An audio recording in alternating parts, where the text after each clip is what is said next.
नमस्कार मित्रांनो, आज आपण जाणून घेणार आहोत भारतीय स्वातंत्र्य लढ्याचे महान नेते लोकमान्य बाळ गंगाधर टिळक यांचे संपूर्ण जीवन चरित्र. त्यांच्या संघर्षमय आयुष्यातील प्रेरणादायी घटना आणि भारतासाठी दिलेले अमूल्य योगदान जाणून घेण्यासाठी हा व्हिडिओ शेवटपर्यंत नक्की पहा.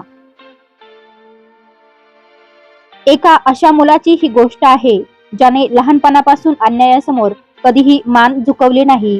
पुढे त्याच मुलाने संपूर्ण ब्रिटिश साम्राज्याला आव्हान दिले. त्याचे नाव होते लोकमान्य बाळ गंगाधर टिळक. पण एका सामान्य मुलाचा भारताच्या स्वातंत्र्य लढ्याचा महानायक होण्याचा हा प्रवास नेमका कसा होता, चला जाणून घेऊया. 23 जुलै 1856 महाराष्ट्रातील रत्नागिरी या शांत निसर्गरम्य शहरात एका मुलाचा जन्म झाला. त्याचे नाव ठेवले गेले बाळ गंगाधर टिळक. त्यांचे वडील गंगाधर रामचंद्र टिळक हे संस्कृतचे विद्वान आणि शिक्षक होते, तर आई पार्वतीबाई धार्मिक आणि संस्कारशील होत्या. लहानपणापासूनच बाळ अत्यंत बुद्धिमान, अभ्यासू आणि स्वाभिमानी होते. त्यांना खोटेपणा आणि अन्याय अजिबात सहन होत नव्हता. वर्गात जर त्यांनी चूक केली नसेल तर शिक्षा स्वीकारण्यास ते स्पष्ट नकार देत. हीच निर्भय वृत्ती पुढे संपूर्ण आयुष्यभर त्यांच्या सोबत राहिली. काही वर्षांनी त्यांचे कुटुंब पुण्यात आले. त्या काळात पुणे हे शिक्षण आणि सामाजिक विचारांचे मोठे केंद्र बनत होते. इथे टिळकांनी आपले शिक्षण सुरू ठेवले. गणित आणि संस्कृत हे त्यांचे आवडते विषय होते. त्यांच्या विलक्षण बुद्धिमत्तेमुळे शिक्षकही त्यांचे कौतुक करत. पण त्यांच्या आयुष्यात लहान वयातच दुःखाचे क्षण आले. प्रथम आईचे निधन झाले आणि काही वर्षांनी वडिलांचाही मृत्यू झाला. एवढ्या लहान वयात आई वडिलांचे छत्र हरपले तरीही टिळक खचले नाहीत. उलट त्यांनी शिक्षणावर अधिक लक्ष केंद्रित केले. 1877 मध्ये त्यांनी गणित विषयात पदवी मिळवली आणि नंतर कायद्याचे शिक्षण पूर्ण केले. त्या काळात अनेक हुशार तरुण ब्रिटिश सरकारमध्ये नोकरी करण्याचे स्वप्न पाहत होते. पण टिळकांनी वेगळाच मार्ग निवडला. त्यांना वाटत होते की भारताला चांगल्या नोकरीची नव्हे तर जागृत नागरिकांची गरज आहे. म्हणून त्यांनी सरकारी नोकरी नाकारली आणि शिक्षणाच्या माध्यमातून समाज बदलण्याचा निर्णय घेतला. याच विचारांतून त्यांनी आपल्या सहकाऱ्यांसोबत न्यू इंग्लिश स्कूल सुरू केली. त्यानंतर डेक्कन एज्युकेशन सोसायटीची स्थापना करण्यात त्यांनी महत्त्वाची भूमिका बजावली. त्यांचा विश्वास होता की शिक्षण हे स्वातंत्र्याचे सर्वात मोठे शस्त्र आहे. परंतु काही वर्षांनी त्यांना जाणवले की फक्त शाळा सुरू करून भारत स्वतंत्र होणार नाही. संपूर्ण देशाला जागे करणे आवश्यक आहे आणि त्यासाठी त्यांनी निवडले एक अत्यंत प्रभावी माध्यम, ते म्हणजे पत्रकारिता. याच निर्णयामुळे लोकमान्य टिळकांच्या आयुष्याला एक नवे वळण मिळाले. त्यांच्या लेखणीने ब्रिटिश सत्तेची झोप उडवली आणि लाखो भारतीयांच्या मनात स्वातंत्र्याची ज्योत पेटू लागली. पत्रकारितेपासून जनजागृतीपर्यंत लोकमान्य टिळक राष्ट्रीय नेते कसे बनले? एका वृत्तपत्राने ब्रिटिश सरकारची झोप उडवली. एका उत्सवाने हजारो लोकांना एकत्र आणले आणि एका माणसाच्या विचारांनी संपूर्ण भारतात स्वराज्याची ज्वाला पेटवली. लोकमान्य टिळकांनी हे नेमके कसे केले, चला जाणून घेऊया.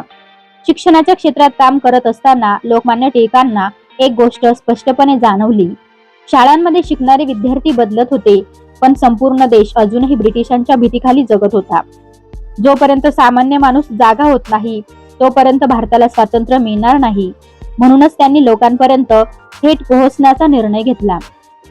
1881 मध्ये त्यांनी 2 वृत्तपत्रे सुरू केली, मराठी भाषेतील केसरी आणि इंग्रजी भाषेतील मराठा. त्या काळात वृत्तपत्र म्हणजे केवळ बातम्या देणारे माध्यम नव्हते, तर जनतेच्या विचारांना दिशा देणारे शक्तिशाली अस्त्र होते. टिळकांचे लेख सरळ, स्पष्ट आणि निर्भीड असत. ते ब्रिटिश सरकारच्या अन्यायावर कठोर टीका करत. त्यांनी भारतीयांना सतत एकच संदेश दिला, भीती सोडा, स्वाभिमानाने जगा आणि स्वराज्यासाठी एकत्र या. त्यांच्या लेखांनी तरुणांच्या मनात देशभक्तीची ज्वाला पेटू लागली. ब्रिटिश अधिकाऱ्यांना समजले की हा माणूस तलवारीने नाही तर विचारांनी क्रांती घडवत आहे. पण टिळक इथेच थांबले नाहीत. त्यांनी पाहिले की ब्रिटिश सरकार राजकीय सभा होऊ देत नाही. लोक एकत्र आले की त्यांच्यावर निर्बंध घातले जातात. मग लोकांना एकत्र आणण्याचा दुसरा मार्ग कोणता? याच विचारांतून 1893 मध्ये त्यांनी सार्वजनिक गणेशोत्सव सुरू केला. गणपती हा प्रत्येक घरातील देव होता, पण टिळकांनी या उत्सवाला घरातून बाहेर काढून समाजाच्या मध्यभागी आणले. मंडपांमध्ये कीर्तन, व्याख्याने, देशभक्तीपर गीते, नाटके आणि सामाजिक चर्चा होऊ लागल्या. लोक प्रथमच मोठ्या संख्येने एकत्र येऊ लागले. हा उत्सव केवळ धार्मिक राहिला नाही तर तो राष्ट्रीय एकतेचे प्रतीक बनला. यानंतर त्यांनी शिवजयंती उत्सवही मोठ्या प्रमाणावर सुरू केला. छत्रपती शिवाजी महाराजांचे शौर्य, स्वराज्य आणि स्वाभिमान यांचा इतिहास नव्या पिढीपर्यंत पोहोचवणे हा त्यामागचा उद्देश होता. शिवाजी महाराजांच्या कार्यातून प्रेरणा घेऊन भारत पुन्हा स्वतंत्र होऊ शकतो हा विश्वास त्यांनी जनतेमध्ये निर्माण केला. या दोन्ही उत्सवांमुळे टिळकांचे नाव संपूर्ण भारतात पोहोचले. याच काळात भारतीय राष्ट्रीय काँग्रेसमध्ये दोन विचारधारा तयार झाल्या, एक मवाळ आणि दुसरी जहाल.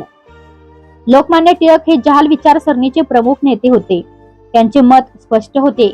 स्वातंत्र्य भीक म्हणून मागायचे नसते, ते संघर्ष करून मिळवायचे असते. त्यांच्या भाषणांमध्ये आत्मविश्वास होता, शब्दांमध्ये ज्वाला होती आणि विचारांमध्ये राष्ट्रप्रेम होते. आणि मग आला तो ऐतिहासिक क्षण. टिळकांनी संपूर्ण देशासमोर घोषणा केली, स्वराज्य हा माझा जन्मसिद्ध हक्क आहे आणि तो मी मिळवणारच. ही घोषणा वाऱ्यासारखी संपूर्ण भारतभर पसरली. ही फक्त घोषणा नव्हती, ती प्रत्येक भारतीयाच्या मनातील आवाज बनली. आजही हे वाक्य ऐकले की प्रत्येक भारतीयाच्या अंगावर रोमांच उभे राहतात. पण ब्रिटिश सरकार आता अधिकच सावध झाले होते. त्यांना समजले होते की हा माणूस जितका मोकळा राहील तितका भारत जागा होत जाईल. आणि म्हणूनच त्यांनी लोकमान्य टिळकांना कायमचे शांत करण्याचा निर्णय घेतला. लोकमान्य टिळकांच्या लेखांनी आणि भाषणांनी ब्रिटिश सरकार हादरले होते. त्यामुळे 1908 मध्ये त्यांच्यावर देशद्रोहाचा खटला भरून त्यांना 6 वर्षांसाठी मंडाले बर्मा तुरुंगात ठेवण्यात आले. तुरुंगातील जीवन अत्यंत कठीण होते. कुटुंबापासून दूर अनेक अडचणींमध्येही टिळकांनी हार मानली नाही. त्यांनी या काळाचा उपयोग अभ्यास आणि लेखनासाठी केला. याच तुरुंगात त्यांनी श्रीमद भगवद्गीता रहस्य हा महान ग्रंथ लिहिला. या ग्रंथातून त्यांनी सांगितले की कर्म करत राहणे हाच खरा धर्म आहे. 1914 मध्ये तुरुंगातून सुटल्यानंतर त्यांचे देशभर जल्लोषात स्वागत झाले. ते पुन्हा स्वातंत्र्य लढ्यात सक्रिय झाले आणि भारतीयांना एकत्र आणण्यासाठी अखंड प्रयत्न करीत राहिले. 1 ऑगस्ट 1920 रोजी या महान राष्ट्रनेत्याचे दुःखद निधन झाले. त्यांच्या अंत्ययात्रेला लाखो लोक उपस्थित होते. आजही लोकमान्य टिळकांचे विचार प्रत्येक भारतीयाला स्वाभिमान, राष्ट्रप्रेम आणि कर्तव्याची प्रेरणा देतात. स्वराज्य हा माझा जन्मसिद्ध हक्क आहे आणि तो मी मिळवणारच, ही त्यांची घोषणा आजही इतिहासात अमर आहे. एखादा माणूस जग सोडून जातो, पण त्यांचे विचार शेकडो वर्षे जिवंत राहतात. लोकमान्य टिळक हे त्यांचे सर्वोत्तम उदाहरण आहेत.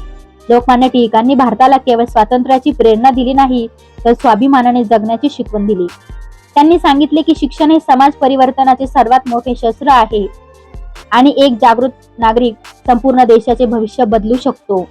सार्वजनिक गणेशोत्सव आणि शिवजयंतीच्या माध्यमातून त्यांनी समाजात एकता, राष्ट्रप्रेम आणि संघटन शक्ती निर्माण केली. त्यांच्या लेखणीने लाखो भारतीयांच्या मनातील भीती दूर केली आणि स्वराज्याचे स्वप्न प्रत्येकाच्या हृदयात रुजवले. आज भारत स्वतंत्र आहे, पण लोकमान्य टिळकांचे विचार अजूनही तितकेच महत्त्वाचे आहेत. प्रामाणिकपणा, धैर्य, कर्तव्यनिष्ठा आणि देशप्रेम हीच त्यांची खरी शिकवण आहे. मित्रांनो, लोकमान्य टिळकांचे जीवन आपल्याला सांगते की एक निर्धार केलेला माणूस इतिहास बदलू शकतो. म्हणूनच आजही संपूर्ण भारत त्यांना अभिमानाने लोकमान्य म्हणून स्मरतो. स्वराज्य हा माझा जन्मसिद्ध हक्क आहे आणि तो मी मिळवणारच, ही घोषणा आजही प्रत्येक भारतीयाच्या मनात प्रेरणेची ज्योत पेटवत राहते. जय हिंद, वंदे मातरम. लोकमान्य टिळकांचे विचार आजही प्रत्येक भारतीयाला प्रेरणा देतात. व्हिडिओ आवडला असेल तर लाईक करा, शेअर करा आणि अशाच शैक्षणिक व्हिडिओसाठी वर्षा ज्ञानदीप चॅनलला सबस्क्राईब करायला विसरू नका. धन्यवाद.